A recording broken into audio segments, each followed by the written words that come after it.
Bom, deixa eu pensar aqui. Então vamos aqui para o capítulo 20, tá certo?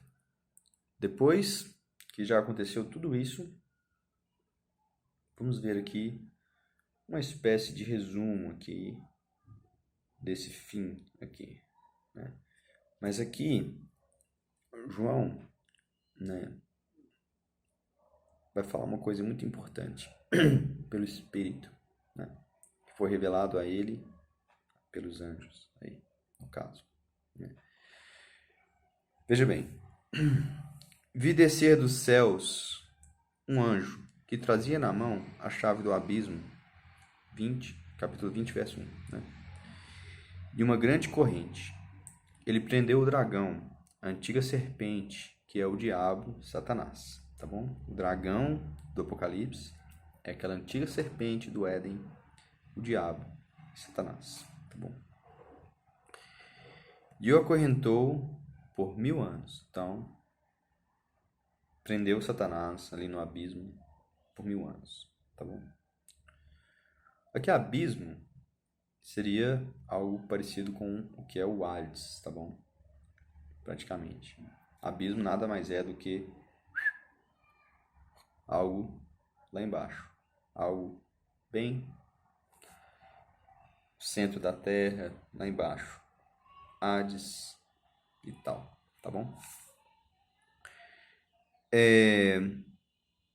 Lançou no abismo, então prendeu Satanás, lançou ele no abismo, fechou e pôs um selo sobre ele para assim impedi-lo de enganar as nações até que terminassem os 1000 anos. Depois disso é necessário que ele seja solto por um pouco de tempo. Então, Satanás vai ficar preso por 1000 anos, ok? Depois ele vai ser solto um pouquinho, né? Como está escrito aí na frente, mas não vamos olhar isso.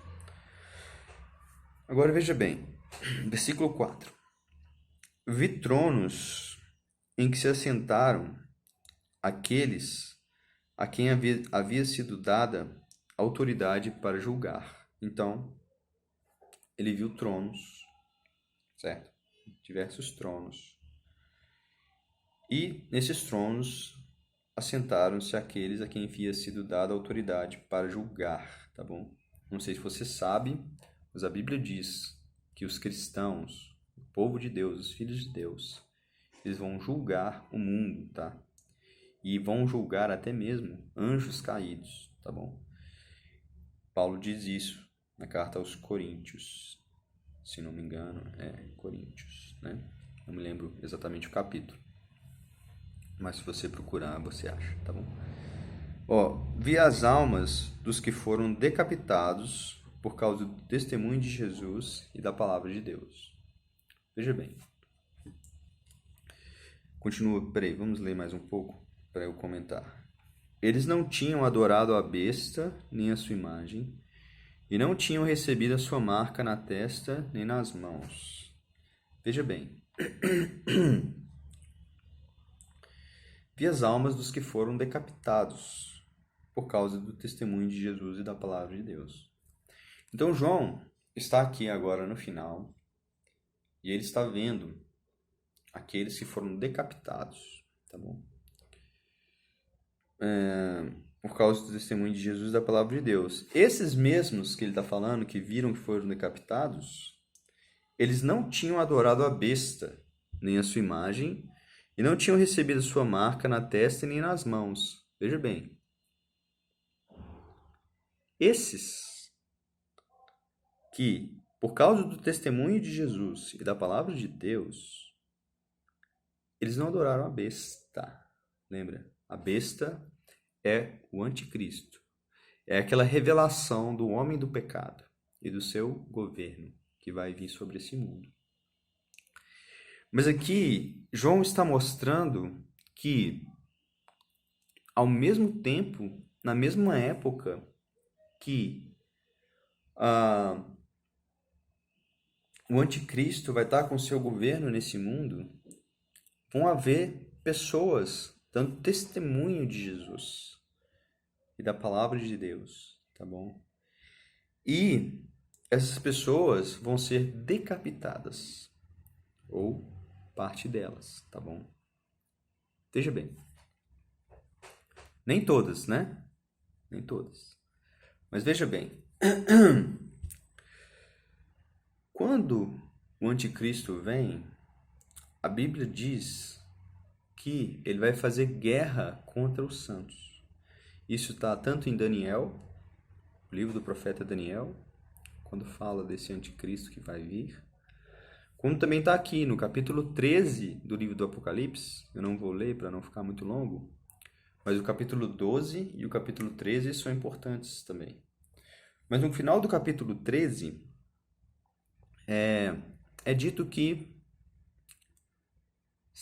aquela besta que sobe do abismo, foi dado a ela autoridade, né, e poder para ela fazer guerra aos santos e vencê-los, tá bom? Então, veja bem, os santos lá não são outros santos. Não existe outros santos, tá bom? Santos, quando a Bíblia usa a palavra santos, só pode se referir a dois tipos de pessoas, dois grupos de pessoas. Ou ao povo de Deus da antiga aliança, antes de Cristo, ou ao povo de Deus da nova aliança, depois de Cristo, ou seja, a igreja, tá bom? Então, entenda o seguinte, lá diz, no final do capítulo 13 do Apocalipse, fala assim, quem tiver que ir para o cativeiro, ou seja, ser preso, ser cativo, irá para o cativeiro. Quem tiver que ser morto à espada, né? E aí, certamente tem a ver com esse decapitado aqui, será morto à espada, tá bom? E aí ele fala,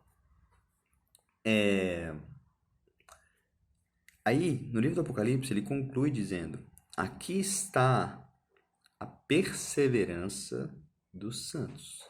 Quer dizer, deixe-me ver aqui como está exatamente, já que está pertinho. Vamos ver, né? Aqui está a perseverança e a fidelidade dos santos, tá bom? Então, a nossa fé em Jesus, ela é provada de muitas maneiras, tá bom? Nós somos tentados, nós somos perseguidos, né? Basicamente nessas duas formas, né? Nós somos provados, nós passamos por dificuldades, e muitas vezes essas dificuldades têm a ver com perseguição espiritual, satânica, tá bom? Mas perceba bem, aqui está a perseverança e a fidelidade dos santos, certo? Jesus falou, pela sua perseverança eu vou ganhar as suas almas, tá bom? Então, haverá então, nesse último tempo, essa prova para a nossa fé, tá bom? Onde está a sua fé? Em que você está confiando de verdade? Isso vai ser revelado, tá bom?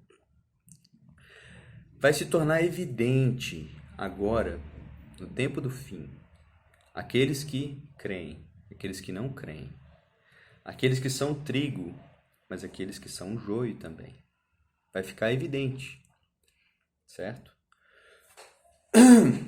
Os verdadeiros crentes em Jesus, que têm então o Espírito, né, que têm a unção de Deus neles, eles serão então capacitados por Deus para darem testemunho e não amarem a sua vida até mesmo a morte. Tá bom? Se você está vivendo dessa forma já hoje, se para você a sua vida não é preciosa, sua vida da alma não é exatamente preciosa para você mesmo, mas você está escolhendo perder a sua alma, perder a vida da sua alma, por amor do Evangelho, por amor de Jesus hoje, então, quando esse tempo que está chegando chegar, então você estará preparado. Você será alguém preparado para dar a sua vida por Jesus, tá bom? Porque a sua esperança não está nesse mundo, sua esperança não está na sua vida aqui. Sua esperança está no reino de Deus. Sua esperança está naquele que ressuscitou e venceu os mortos. Portanto, se essa é a verdade dentro de você, então você não teme o que o homem possa fazer com você. Porque eles podem matar o seu corpo e nada mais, não é mesmo? Mas você tem temor àquele que tem poder para lançar tanto o corpo quanto a alma no inferno, no lago de fogo, certo?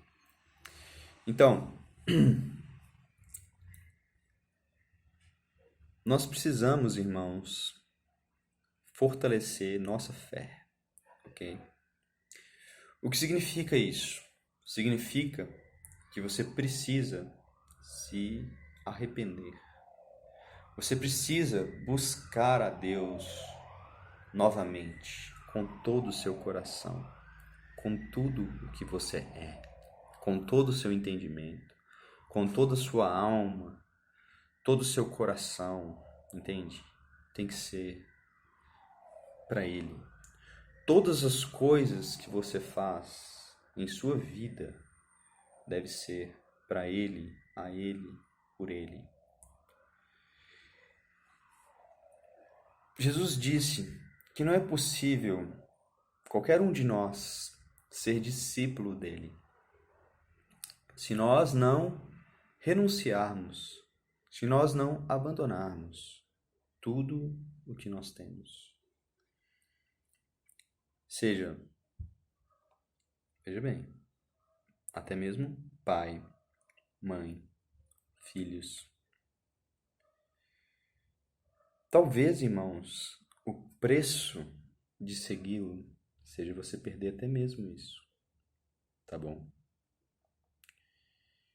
Não sou eu que estou falando isso, é ele quem diz. Ele não diz isso para te desanimar, porque ninguém há que tenha deixado casa, ou pais, ou irmãos, ou sua família, ou sua casa, ou seus bens, que não receba. Ninguém, ele falou ninguém, nem tem nenhum que vai deixar essas coisas e não vai receber 100 vezes mais, já agora aqui, hoje, nesse mundo, com perseguição, certo? E no porvir, a vida eterna. Irmãos, o motivo pelo qual nós nos apegamos às coisas terrenas é exatamente porque nós não temos visto nem experimentado genuinamente, poderosamente, as coisas celestiais. E nós não temos experimentado essas coisas porque, de certo modo, o nosso amor por Jesus é pequeno.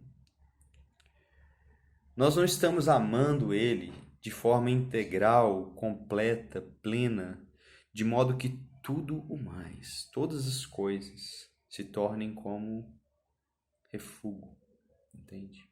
Como Paulo diz, né? Pela excelência do conhecimento de Jesus Cristo, meu Senhor. Todas as coisas se tornaram para mim, Paulo disse, como refúgio, como lixo. Porque o que, irmão, você vai comparar com ele? A quem me compararei, diz o Senhor, não é? Como está escrito. Né? Quem há igual a mim? Né? Eu procurei, ele diz, né? Não achei nenhum. Então, veja bem, ele, Jesus, Deus é a nossa recompensa. Lembra como ele disse para Abraão? Eu sou o seu galardão, não é? Eu sou o seu galardão. Eu sou sua recompensa, certo? Então, por mais que possa parecer estranho em nossa mente humana, terrena, carnal, veja bem, ele disse: ninguém pode ser meu discípulo se não renunciar a tudo o que tem. Você não pode continuar a sua caminhada, entende? Com Deus. Você não pode continuar o seu andar com Ele se não houver essa disposição em seu coração, ok? Sim, não é fácil, irmão. Isso não é algo natural em nós. Pelo contrário. Nossa natureza vai se apegar com tudo que ela tem, com toda a sua força, às coisas do mundo, às coisas terrenas. Entende? E é por isso que nós precisamos de arrependimento. Os católicos chamam de penitência, certo? Nós que não somos católicos, ou aqueles que não são católicos, não gostam dessa palavra, né? Porém, a verdade é que o arrependimento genuíno, ele consiste em você enxergar sua situação diante de Deus. Ele consiste em você perceber a imensa necessidade que um homem como eu e você, uma mulher como você, tem de Deus, tem de salvação. A imensa necessidade que nós temos de sermos purificados com água limpa, sabe? Porque a nossa natureza humana, ela caiu num estado. E nós somos herdeiros dessa natureza. Nós herdamos essa natureza caída, que vem desde o início dos tempos, que é depravada, corrupta, má, iníqua. E somente a graça de Deus, somente o arrependimento diante dele, reconhecendo essa natureza terrível, pode nos fazer cooperar com Deus naquilo que Ele quer fazer em nós. Veja, Jesus disse o seguinte: aquele que quiser me seguir, tome a sua cruz e me siga. Veja, Ele disse aquele que quiser. Isso não vai ser um processo compulsório. Deus não vai agir e fazer e produzir a obra da cruz na sua vida, a morte do seu velho homem corrupto, sem a sua cooperação, tá bom? Veja, é verdade que, com relação à nossa natureza caída, não há nenhuma esperança, tá bom? Porém, o Deus eterno, o Deus santo, esse mesmo Deus amoroso, misericordioso, bondoso, concedeu a nós uma salvação através de Jesus. Por meio de Jesus, está disponível agora para qualquer homem e mulher beber da vida eterna. Ele foi traspassado, certo? Quando ele estava pendurado na cruz. Então, quando o soldado tirou aquela lança que creio eu, provavelmente atravessou o seu próprio coração. Quando ele tirou a lança, João diz que ele era testemunha de algo, que saiu do lado de Jesus sangue e água, tá bom? Veja bem, sangue e água. Depois, nós somos ensinados que Jesus, e a Bíblia diz, né, que Jesus ofereceu o seu sangue para que as pessoas o bebessem, certo? Só que as pessoas até se escandalizaram, mas Jesus estava falando de algo espiritual, certo? A Bíblia diz que no sangue está a vida, certo? No sangue dos animais, no sangue nosso, está a nossa vida, tá bom? Então, o que representa aquele jorrar de Jesus, aquele jorrar do sangue de Jesus, tá bom? Representa a vida dele sendo derramada, tá? E disponibilizada a qualquer um que queira, tá bom? Veja,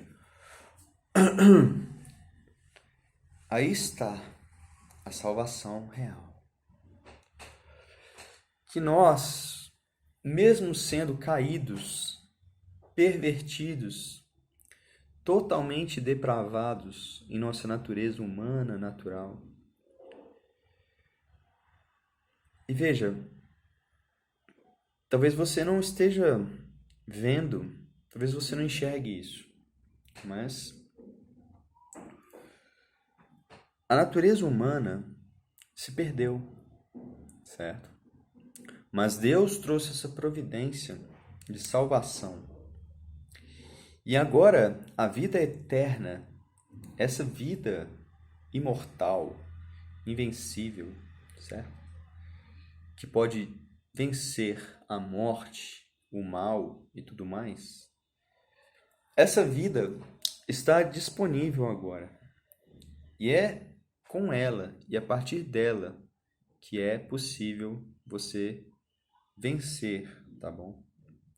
Que é possível você cooperar com Deus. E qual é a obra de Deus? É crucificação, tá bom? Por isso o arrependimento, ele tem essa importância tão grande. Porque somente o arrependimento pode realmente te levar para Jesus. Somente o arrependimento pode te fazer compreender que não existe qualquer esperança na carne, qualquer esperança em sua natureza humana e natural.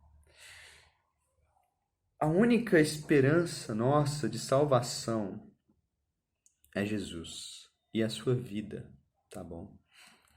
Que é uma vida incorruptível, né? Somente através dessa vida de Jesus é que os nossos corpos podem então se tornar incorruptíveis um dia. Mas Jesus não quer somente tornar incorruptível e imortal os nossos corpos, mas também nossas próprias almas, tá bom? Ok, eu fiz uma volta, né, para falar sobre esse assunto, para mostrar para você que a morte do nosso corpo é perdermos nossa vida, tanto a nossa vida da alma, quanto a nossa vida corporal aqui, por amor ao Evangelho e por amor a Jesus, por amor ao seu testemunho. Não deve ser algo pesado para nós, tá bom? Você não deve ficar aflito com isso. Mas tenha fé em Deus, tenha fé em Jesus, de que aqueles que escolhem Ele serão devidamente recompensados, com uma recompensa que está completamente além da nossa própria compreensão. vai além do que possamos imaginar, ver, vai além de um sentimento que você já teve em seu coração de paz ou de alegria. Vai muito além, certo? E somente através do arrependimento e do batismo no Espírito de Deus, nós podemos realmente ver algo do reino de Deus, tá bom? Este reino tem a ver com paz e alegria e gozo no Espírito, justiça, retidão, certo? No Espírito de Deus. O reino de Deus consiste nisso. E nós precisamos ver o reino de Deus nisso.